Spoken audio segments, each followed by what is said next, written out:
Hello my dear friend, మనం ఒకటేసారి millionaire అవుతామా? ఒకటేసారి కోటీశ్వరులం అవుతామా? కాదు కదా.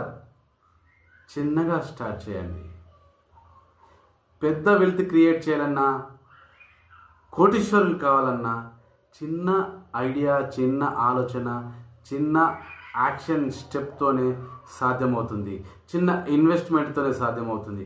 ఎస్ మై డియర్ ఫ్రెండ్, మీరు 1000తో స్టార్ట్ చేస్తారా? సేవింగ్ ఇన్వెస్ట్మెంట్ 5000తో స్టార్ట్ చేస్తారా? That's your choice based on your income, your potential. ఎందుకంటే మీ ఆదాయం మీ ఎలా ఉంటే అలా మీ సేవింగ్స్ స్టార్ట్ చేయండి. అలా మీరు ఇన్వెస్ట్మెంట్ పెట్టండి. మ్యూచువల్ ఫండ్లో పెట్టండి, ఎస్ఐపి స్టార్ట్ చేయండి, గోల్డ్ సేవింగ్స్ ప్లాన్లో పెట్టుబడి పెట్టండి. టర్మ్ ఇన్సూరెన్స్ ప్రీమియం కూడా మీకు ప్రొటెక్షన్ అనేది కవర్ చేస్తుంది. చిన్న ఇన్వెస్ట్మెంట్ కూడా మీ పెద్ద ఫ్యూచర్ని అసెట్ క్రియేట్ చేస్తుంది. Yes my dear friend, everything is possible when you have positive mindset, right strategy, right planning. Yes, thank you so much.